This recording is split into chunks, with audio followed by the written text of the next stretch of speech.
Viewers welcome back in program ਜੀ doctor ਸਾਹਿਬ। ਅਗਲੇ ਇਸ਼ੂ ਤੋਂ ਪਹਿਲਾਂ ਅਸੀਂ ਦਰਸ਼ਕਾਂ ਨੂੰ ਦੱਸ ਦਈਏ ਵੀਅਰਸ, ਤੁਹਾਡੀ ਹੀ ਮੰਗ ਤੇ ਜੋ ਸਾਡੇ ਪ੍ਰੋਗਰਾਮ ਦਾ ਸਮਾਂ ਹੈ ਉਹ 1.5 ਘੰਟਾ ਕਰ ਦਿੱਤਾ ਗਿਆ ਹੈ। 7:30 ਤੋਂ ਲੈ ਕੇ 9 ਵਜੇ ਤੱਕ ਤੁਸੀਂ ਪ੍ਰੋਗਰਾਮ ਸੱਚੋ ਸੱਚ ਦੇਖ ਸਕਦੇ ਹੋ, ਔਰ ਜੋ ਪੰਜਾਬੀ ਖਬਰਾਂ ਨੇ ਉਹ 9 ਵਜੇ ਤੋਂ ਲੈ ਕੇ 9:30 ਵਜੇ ਤੱਕ ਦੇਖ ਸਕਦੇ ਹੋ, ਔਰ ਜੋ ਸਪੈਸ਼ਲ ਇੰਟਰਵਿਊਜ਼ ਹੁੰਦੀਆਂ ਨੇ ਉਹ 9:30 ਤੋਂ ਲੈ ਕੇ 10 ਵਜੇ ਤੱਕ ਤੁਸੀਂ ਦੇਖ ਸਕਦੇ ਹੋ। ਇਹ ਵੀ ਦੱਸ ਦਈਏ ਤੁਸੀਂ ਇਹਨਾਂ ਤਿੰਨੋਂ ਪ੍ਰੋਗਰਾਮ ਨੂੰ YouTube ਤੇ ਜਾ ਕੇ TV84 ਦੇ ਚੈਨਲ ਤੇ ਲਾਈਵ ਦੇਖ ਸਕਦੇ ਹੋ, ਔਰ ਅਸੀਂ ਇਹ ਵੀ ਗੁਜ਼ਾਰਿਸ਼ ਕਰਾਂਗੇ ਤੁਸੀਂ TV84 ਦੇ ਚੈਨਲ ਨੂੰ YouTube ਤੇ ਜਾ ਕੇ ਵੱਧ ਤੋਂ ਵੱਧ ਸਬਸਕ੍ਰਾਈਬ ਕਰੋ। Thank you so much. So keep watching TV84। ਜੀ ਡਾਕਟਰ ਸਾਹਿਬ, ਅਗਲੇ ਇਸ਼ੂ ਬਾਰੇ ਤੁਹਾਡੇ ਵਿਚਾਰ ਜਾਣਨੇ ਚਾਹਾਂਗੇ। ਜੀ ਡਾਕਟਰ ਸਾਹਿਬ, ਕੀ ਵਿਚਾਰਾਂ ਨੇ? ਦੇਖੋ, ਮੈਂ ਪਹਿਲਾਂ ਤਾਂ ਕਿਉਂਕਿ ਪਹਿਲੇ ਟੌਪਿਕ ਨਾਲ ਇਸ ਦੀ ਕੰਟੀਨਿਊਟੀ ਵੀ ਹੈ, ਹਾਲਾਂਕਿ ਅਸੀਂ ਦੋ ਇਸ਼ੂ ਡਿਸਕਸ ਕਰਾਂਗੇ ਇਸ ਸੈਗਮੈਂਟ 'ਚ। ਇੱਕ ਤਾਂ ਜਿਹੜੀ ਲੇਟੈਸਟ ਅਮਰੀਕਾ ਦੀ ਪਾਲਿਸੀ 'ਚ ਆਈ ਤਬਦੀਲੀ ਹੈ ਜ਼ਾਹਰਾ ਤੌਰ 'ਤੇ ਪਾਕਿਸਤਾਨ ਵੱਲ, ਜਿਹਦੇ 'ਚ ਕਿ ਗ੍ਰੇਟ ਜਿਹੜੀ ਰਿਲੇਸ਼ਨਸ਼ਿਪ ਬਣਾਉਣ ਦੀ ਗੱਲ ਟਰੰਪ ਨੇ ਕੀਤੀ ਹੈ, ਔਰ ਭਾਰਤ ਨੂੰ ਜਿਵੇਂ ਉਹਨਾਂ ਨੇ ਮੋਦੀ ਦੀ ਮਿਮਿਕਰੀ ਕਰਕੇ ਪੁੱਟ ਡਾਊਨ ਕੀਤਾ, ਉਸ ਤੋਂ ਜ਼ਾਹਰ ਹੈ ਕਿ ਵੀ ਕੁਛ ਨਾ ਕੁਛ ਜਿਹੜਾ ਹੈ ਉਹ ਤਬਦੀਲੀ ਵੱਲ ਜਾ ਰਿਹਾ ਹੈ। ਜਿਹੜਾ ਇਹਨਾਂ ਦਾ ਸਾਰਾ ਪਾਰਟ ਪਹਿਲੀ ਸਟੇਜ ਤੇ ਬਿਲਕੁਲ ਭਾਰਤ ਵੱਲ ਝੁਕਾਅ ਸੀ। ਪਰ ਉਸ ਤੋਂ ਪਹਿਲਾਂ ਕਿਉਂਕਿ ਅਸੀਂ ਪਹਿਲੇ ਸੈਗਮੈਂਟ 'ਚ ਡਿਸਕਸ ਕੀਤਾ ਹੈ ਕਿ ਕਿਵੇਂ ਨਸੀਰੁਦੀਨ ਸ਼ਾਹ ਜਿਹੜਾ ਬਹੁਤ ਜ਼ਬਰਦਸਤ ਐਕਟਰ ਹੈ, ਬੇਸ਼ੱਕ ਉਹ ਆਪਣੇ ਆਪ ਨੂੰ ਨਾਸਤਕ ਕਹਿੰਦਾ, ਉਸ ਨੇ ਭਾਰਤ ਦੇ ਵਿੱਚ ਕੀ ਹਾਲ ਹੈ ਇਸ ਵੇਲੇ ਅਕਲੀਅਤਾਂ ਦਾ, ਹਿਊਮਨ ਰਾਈਟਸ ਦਾ, ਔਰ ਉਹ ਕਵੀ ਹੋਣ, ਰਾਈਟਰ ਹੋਣ, ਆਰਟਿਸਟ ਹੋਣ, NGOs ਹੋਣ, ਉਹਨਾਂ ਦੇ ਉੱਤੇ ਕਿਵੇਂ ਛਾਪੇ ਤੇ ਛਾਪੇ ਪੈਂਦੇ ਨੇ, ਜੇਲ੍ਹਾਂ ਪਿੱਛੇ ਡੱਕਿਆ ਜਾਂਦਾ ਹੈ, ਉਹਨਾਂ ਨੂੰ ਜਿਹੜਾ ਹਰਾਸ ਕੀਤਾ ਜਾਂਦਾ ਹੈ। ਔਰ ਉਸ ਤੇ ਉਹਨੇ ਕਿਹਾ ਕਿ ਵੀ ਇਹ ਤਾਂ ਜਿਹੜਾ ਇਸ ਵੇਲੇ ਅਸੀਂ ਏਜ ਆਫ ਡਾਰਕਨੈਸ,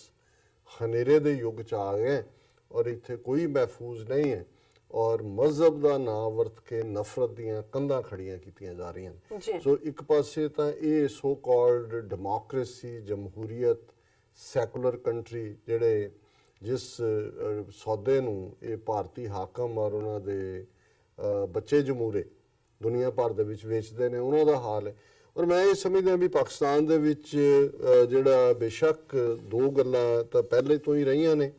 ਜਿਨ੍ਹਾਂ ਦੇ ਵਿੱਚ ਇੱਕ ਖਾਸ ਤੌਰ 'ਤੇ ਜਦੋਂ ਇਹ ਆਈਨ ਪਾਕਿਸਤਾਨ ਦਾ ਲਾਗੂ ਹੋਇਆ, ਉਸ ਪੀਰੀਅਡ 'ਚ ਜਿਹੜੀਆਂ ਅਕਲੀਅਤਾਂ ਨੇ, ਘੱਟ ਗਿਣਤੀਆਂ ਨੇ, ਉਹਨਾਂ ਦੀਆਂ ਸੀਟਾਂ ਰਿਜ਼ਰਵ ਨੇ, ਫੈਡਰਲ ਲੈਵਲ ਦੇ ਉੱਤੇ ਵੀ, ਨੈਸ਼ਨਲ ਅਸੈਂਬਲੀ ਉਹਨੂੰ ਕਹਿੰਦੇ ਨੇ,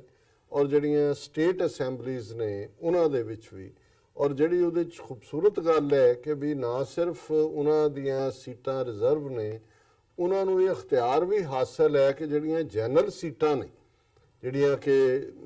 ਨਾਨ ਰਿਜ਼ਰਵ ਨੇ, ਉਹਨਾਂ ਦੇ ਵਿੱਚ ਵੀ ਉਹ ਖਲੋ ਸਕਦੇ ਨੇ। ਔਰ ਸ਼ਾਇਦ ਸਿੰਧ ਦੇ ਵਿੱਚ ਇੱਕ ਸੀਟ ਇਸ ਵਾਰ ਜਨਰਲ ਸੀਟ ਤੋਂ ਇੱਕ ਹਿੰਦੂ ਕੈਂਡੀਡੇਟ ਜਿਹੜਾ ਉਹ ਜਿੱਤੇ। ਸੋ ਇਹ ਇੱਕ ਪਾਸੇ ਤਾਂ ਹੁਣ ਜੇ ਅਸੀਂ ਦਾ ਮੁਕਾਬਲਾ so called secular state India ਨਾਲ ਕਰਨਾ ਹੋਏ ਤੇ 200 ਮਿਲੀਅਨ ਮੁਸਲਮਾਨਾਂ ਦੀ ਆਬਾਦੀ ਹੈ ਜੀ, ਜਿਹੜੀ ਕਿ ਆਲਮੋਸਟ 1/6 ਹੈ, ਤੇ ਤੁਸੀਂ ਪਾਰਲੀਮੈਂਟ 'ਚ ਦੇਖ ਲਓ ਕਿੰਨੇ ਕੁ ਮੁਸਲਮਾਨ MP ਨੇ, ਔਰ ਸਟੇਟ ਅਸੈਂਬਲੀ 'ਚ ਦੇਖ ਲਓ UP ਜਿੱਥੇ 18-20% ਆਬਾਦੀ, 18-19% ਮੁਸਲਮਾਨਾਂ ਦੀ ਹੈ, ਦੇਖ ਲਓ ਕਿੰਨੇ ਕੁ ਜਿਹੜੇ ਨੇ ਉਹ MLA ਬਣੇ ਨੇ, ਔਰ ਕਿੰਨੇ ਕੁ ਜਿਹੜੇ ਨੇ ਉਹਨਾਂ 'ਚੋਂ ਅੱਗੋਂ ਮਿਨਿਸਟਰ ਬਣਾਏ ਨੇ। ਸੋ ਇਹੀ ਹਾਲ ਦੂਸਰੀਆਂ ਸਟੇਟਾਂ ਦਾ।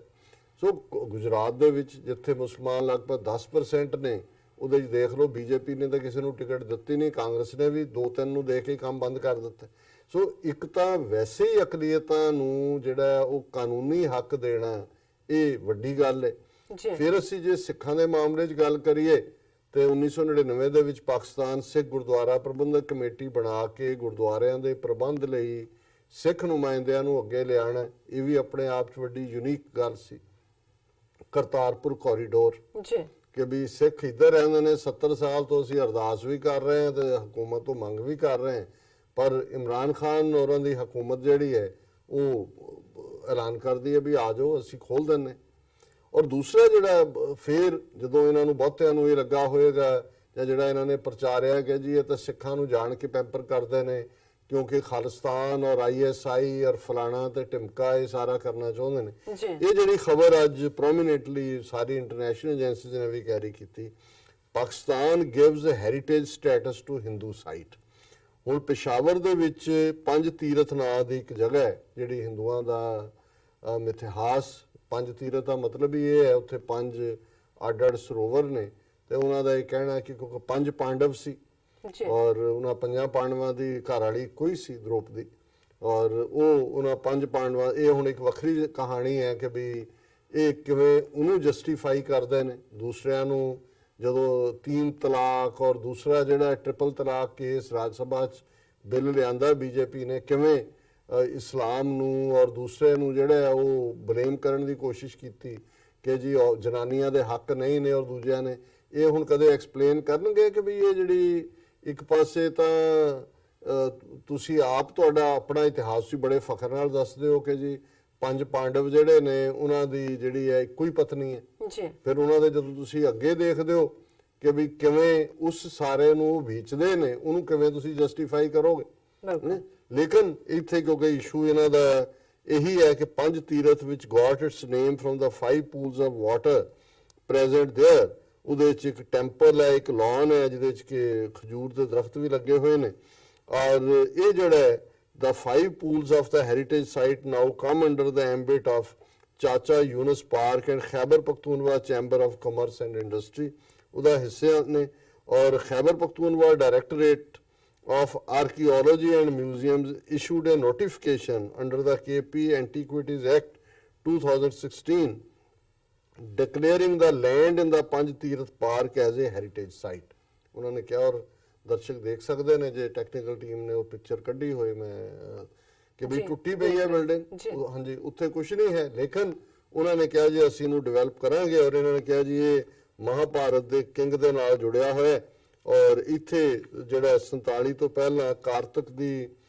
ਜਿਹੜਾ ਪੁੰਨਿਆ ਨੂੰ ਹਿੰਦੂ ਆ ਕੇ ਜਿਹੜਾ ਉਹ ਨਹਾਉਂਦੇ ਸੀ ਤੇ ਪੂਜਾ ਕਰਦੇ ਸੀ 2 ਦਿਨ ਔਰ ਫਿਰ ਇਹ ਸਾਈਟ ਪਹਿਲਾਂ ਜਦੋਂ ਅਫਗਾਨ ਡਾਇਨੈਸਟੀ ਦੁਰਾਨੀ ਦੀ ਆਈ 1747 ਜਦੋਂ ਡੈਮੇਜ ਹੋ ਗਿਆ ਸੀ ਤੇ ਸਿੱਖਾਂ ਦੇ ਰਾਜ ਵੇਲੇ 1834 ਦੇ ਵਿੱਚ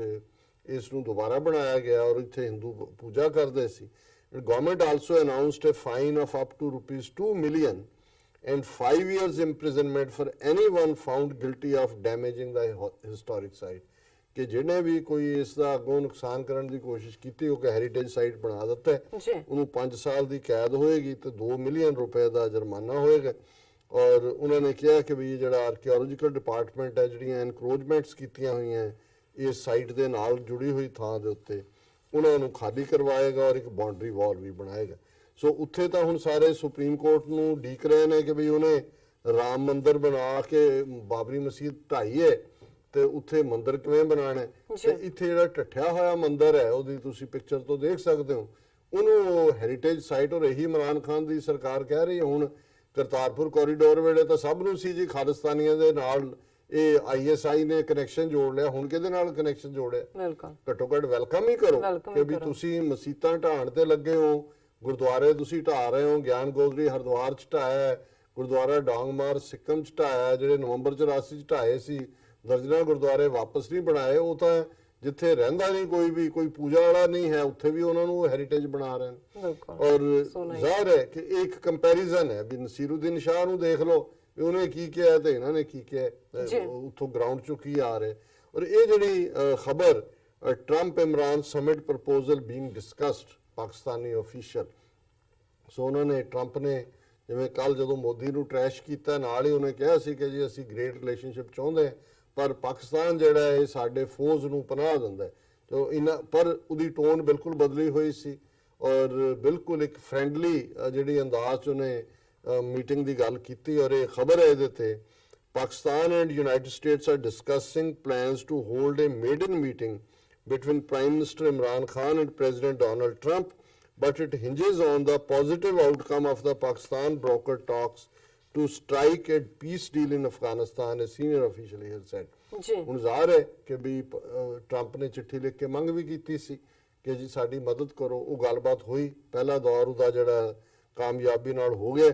ਔਰ ਹੁਣ ਜਿਹੜਾ ਦੂਸਰਾ ਦੌਰ ਹੈ ਸਾਊਦੀ ਅਰੇਬੀਆ 'ਚ ਹੋਣਾ ਸੋ ਜ਼ਾਹਰ ਹੈ ਵੀ ਇਹਨਾਂ ਨੇ ਕਿਹਾ ਕਿ proposal for a summit meeting is being discussed but the final decision hinges on positive outcome of the outgoing efforts to strike a peace deal in Afghanistan ਇਹ ਪਾਕਿਸਤਾਨੀ ਅਫੀਸ਼ੀਅਲ ਦਾ ਕਹਿਣਾ ਕਿ ਜੇ ਡੀਲ ਹੋ ਗਈ ਤਾਂ ਫਿਰ ਜਿਹੜੇ ਨੇ ਇਮਰਾਨ ਖਾਨ ਜਿਹੜੇ ਨੇ ਉਹ ਅਮਰੀਕਾ ਆਉਣਗੇ ਔਰ 1-to-1 ਜਿਹਨੂੰ ਸਿਖਰ ਸੰਮੇਲਨ ਜਾਂ ਸਿਖਰ ਮੀਟਿੰਗ ਸਮਿਟ ਕਹਿੰਦੇ ਨੇ ਅੰਗਰੇਜ਼ੀ ਦੇ ਵਿੱਚ, ਉਹ ਹੋਏਗੀ। ਔਰ ਇਹ ਜਿਹੜਾ ਟਰੰਪ ਨੇ ਜਿਹੜੇ ਐਗਜ਼ੈਕਟ ਟਰੰਪ ਦੇ ਸ਼ਬਦ ਸੀ, we want to have a great relationship with Pakistan, ਅਸੀਂ ਬਹੁਤ ਮਹਾਨ ਸੰਬੰਧ ਬਣਾਉਣਾ ਚਾਹੁੰਦੇ, ਬਟ ਦੇ house the enemy they take care of the enemy, we just can't do that, ਕਿ ਜੀ ਉਹ ਸਾਡੇ ਦੁਸ਼ਮਣ ਉਹਨਾਂ ਨੇ ਰੱਖੇ ਹੋਏ ਨੇ। ਇਹ ਟੋਨ ਬਹੁਤ ਟੋਨ ਡਾਊਨ ਹੈ, ਨਹੀਂ ਤਾਂ ਪਹਿਲਾਂ ਜਿਵੇਂ ਟਵੀਟਸ ਕੀਤੀਆਂ ਜਾਂ ਦੂਜੀਆਂ। ਸੋ ਜ਼ਾਹਰ ਹੈ ਕਿ we so I look forward to meeting with the new leadership in Pakistan, ਇਹ ਟਰੰਪ ਕਹਿ ਰਿਹਾ ਕਿ ਜੀ ਮੈਂ ਉਹ ਦਿਨ ਦਾ ਇੰਤਜ਼ਾਰ ਕਰ ਰਿਹਾ ਮਿਲਦੇ। We will be doing that in not too distant future, ਬਹੁਤ ਦੇਰ ਨਹੀਂ ਲੱਗੇਗੀ, ਬਹੁਤ ਜਲਦੀ ਅਸੀਂ ਮਿਲਾਂਗੇ। ਔਰ ਪਰ ਮੈਂ ਇਹ ਬੰਦ ਕੀਤੀ ਕਿਉਂਕਿ ਉਹ ਪਨਾਹ ਦੇ ਰਹੇ ਸੀ। ਸੋ ਜ਼ਾਹਰ ਹੈ ਕਿ ਲੁਕਿੰਗ ਫਾਰਵਰਡ ਕਹਿਣਾ ਅਮਰੀਕਨ ਪ੍ਰੈਜ਼ੀਡੈਂਟ ਦਾ ਔਰ ਵਿਦਆਊਟ ਡਿਲੇ, ਔਰ ਦੂਸਰਾ ਜਿਹੜਾ ਔਰ ਇਸ ਦੇ ਉੱਤੇ ਜਿਹੜਾ the next round is expected in Saudi Arabia ਵਿਚ suggest a positive movement of the talks. ਫਿਰ ਉਹਨਾਂ ਨੇ ਇਹ ਪਾਕਿਸਤਾਨੀ ਅਫੀਸ਼ੀਅਲ ਕਹਿ ਰਹੇ ਕਿ ਭਈ ਜੇ if the process moves forward in positive direction, certainly there is a possibility of engagement between Pakistan and the US at the highest level। ਔਰ ਇਸ ਦੇ ਲਈ ਫਿਰ ਇਮਰਾਨ ਖਾਨ ਜਿਹੜੇ ਨੇ ਇਹ ਅਮਰੀਕਾ ਵੀ ਆ ਸਕਦੇ ਨੇ ਇਸ ਮੀਟਿੰਗ ਦੇ ਲਈ। ਸੋ ਅਸੀਂ ਇਹਨੂੰ ਇੱਕ ਸਕਸੈਸਫੁਲ ਫੋਰਨ ਪਾਲਿਸੀ ਸਮਝਦੇ ਹਾਂ। ਔਰ ਵਿਦਨ 3 months ਕੁਰਕੀਆਂ ਤੋਂ ਫਿਰ ਇਹਦੇ ਤੇ ਉਹੀ ਪੰਜਾਬੀ ਜ਼ਬਾਨ ਦੇ ਇੰਨੇ ਅਮੀਰ ਅਖਾਣ ਨੇ ਕਿ ਵੀ ਪਹਿਲਾਂ ਕਿਸੇ ਨੇ ਬੜਕ ਮਾਰੀ ਉਹਨਾਂ ਕਿ ਅਸੀਂ ਸਾਨ ਹੁੰਦੇ ਤੇ ਅਗਲੇ ਨੇ ਫਿਰ ਜਦੋਂ ਥੋੜਾ ਜਿਹਾ ਅੱਗੋਂ ਕਰਕੇ ਕੀ ਕਿਹਾ ਵੀ ਜਰਾ ਦੁਬਾਰਾ ਕਹੀਂ, ਗਊ ਦੇ ਜਾਏ ਜੀ, ਗਊ ਦੇ ਜਾਏ। ਸਟੇਟਮੈਂਟ ਤਾਂ ਪਹਿਲੇ ਵੀ ਕਰੈਕਟ ਸੀ, ਦੂਜੀ ਵੀ ਕਰੈਕਟ ਹੈ, ਸਾਨ ਹੀ ਹੈ ਤੇ ਹੈ ਤਾਂ ਗਊ ਦਾ ਜਾਏ, ਪਰ ਗਾਂ ਜਿਹੜੀ ਹੈ ਉਹ ਸਰੈਂਡਰ ਦਾ ਚਿੰਨ੍ਹ ਹੈ ਤੇ ਸਾਨ ਜਿਹੜਾ ਉਹ